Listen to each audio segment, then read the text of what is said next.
Hey everyone, I'm here for the jam, got my guitar.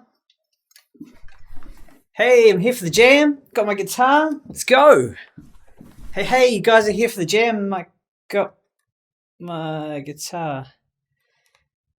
I think one of us is going to have to play bass. As a guitarist, you may have thought, I'd like to try my hand at bass playing sometime.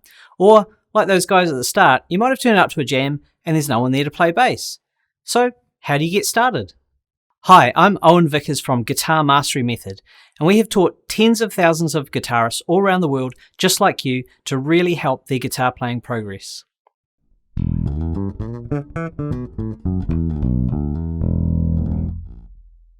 Now, if someone just hands you a bass and says, start playing, where do you even start? Well, the first thing, if you've been playing guitar for a while, you'll know some basics which will help you get started with your bass playing. Let's just have a look at the first most important thing, the names of each of the strings. So on a 4-string bass in standard tuning, they go E, A, D, G. That sounds familiar. E, A, D, G. That's the same first 4 notes as a guitar. Easy. Well, no, bass playing is not easy. Just like playing the guitar, it's something that can take years to get really good at and to perfect the art of. But we can get started if we want to start just jamming with people, and the thing that is really good to know is your bar chords. The reason that knowing your bar chords is a big advantage when you jump on to jam on the bass is that it will give you an idea of what the root note is, which is really the key to bass playing. For example, if you know there's your F chord. The reason that's called an F chord is the root note, the lowest note you're playing there, is F. If you're playing a G bar chord, the root note is G, etc. Up the neck, A, B, C, D, and E. It starts all over again, if you can fit your fingers in there. So that gives us some really good information of where we can get started jamming along on the bass. So we just learnt that if we play an F bar chord, the lowest note is F, which is also first fret of the low E string on the bass.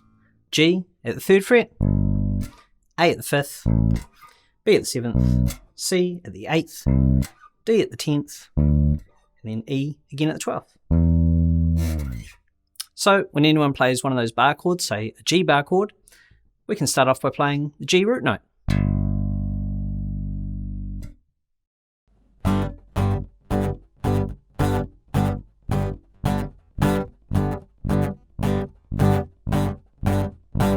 Now I just want to quickly mention a few things about what this hand is doing.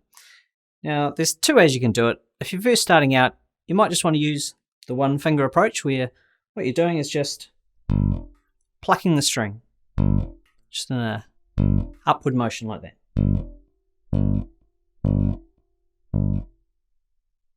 You can also try 2 fingers alternating,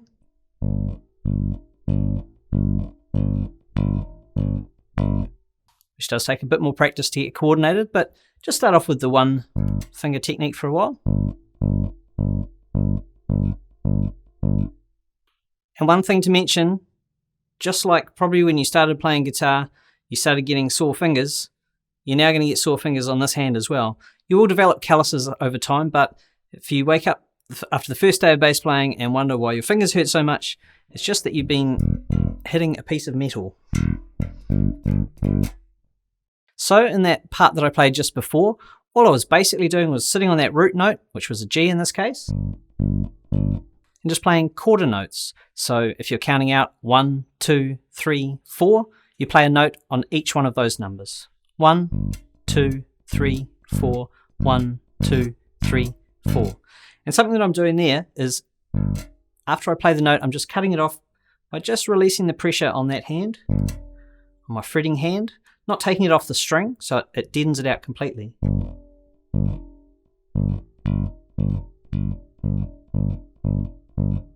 Can take a little bit of practice, especially to get down the finger for the next note. Just practice it slowly. and speed it up. And of course, with bass playing, it's really important your timing. So you want to practice to a metronome as often as possible, or to a drum track. Backing tracks on YouTube are a really good way to practice to get that timing really accurate. So if you're playing along and jamming, you don't just want to play one note for every chord. The things that you really want to target are the root notes of the chord that's being played, the fifth, and the octave. So what does all that mean? Well, the root note is basically the name of the chord that the guitarist is playing. So we stick with a G. If they're playing a G chord, G is the root note. The fifth, without getting too much into the theory behind it, is the fifth note of the G major scale. So if we were to count up a G major scale, 1, 2, 3, 4, 5, the fifth note, in this case, is a D at the 5th fret on the A string. Or you can just think of it as go for the root, go up 2 frets and down 1 string. That's your fifth. And the octave is the root note, but an octave higher. So that's our root note, and that note is 1 octave higher. So that's a G, that's the next high G. So the easy way to remember that, go up 2 frets and down 2 strings. That's our octave. Alright, so let's just practice the octave for a minute, because that's a very popular and quite a cool sound. We play the low G note, then the G note 1 octave up, so 3rd fret on the low E string, 5th fret on the D string, and for that I'm using my first finger for the low note, my little finger for the high note. And if we just alternate back and forward quarter notes, so 1, 2, 3, 4, we'll just practice that.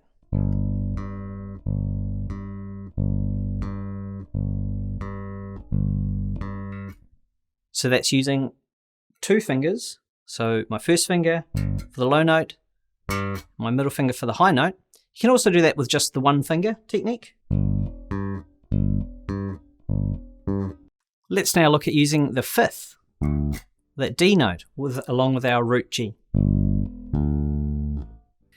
we can practice this. We're using the same fingers as for the octave. So first finger for the low note, little finger for the D note. I'm actually getting all 3 of those fingers there just to make it a bit easier. What we're going to do is we'll play the root note for 2 beats, and then the fifth, or the D, for 2 beats, and then alternate back and forward between them.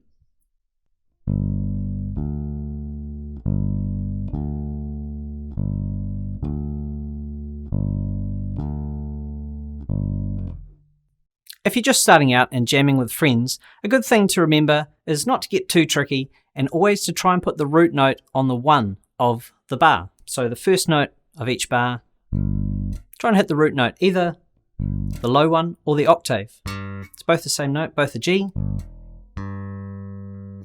That fifth that we played, it's better to put that in as a passing note between those root notes. So on the 1 of the next bar, hit that root note. Alright, let's try putting all 3 of those notes into 1 bar. So what we're going to do, we'll play the 3rd fret on the low E for 2 beats. Then we'll play the D at the 5th fret of the A string for 1 beat. Then the octave G at the 5th fret on the D string for 1 beat. So play like this.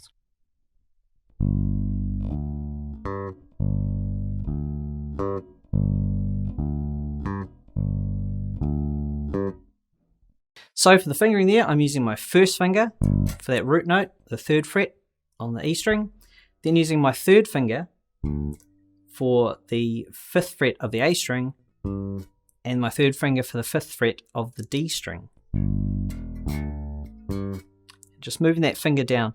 You can just roll it down if it's easier. I prefer to pick it up and move it quickly. And remember, with this hand you can either use 2 fingers or just the 1 finger.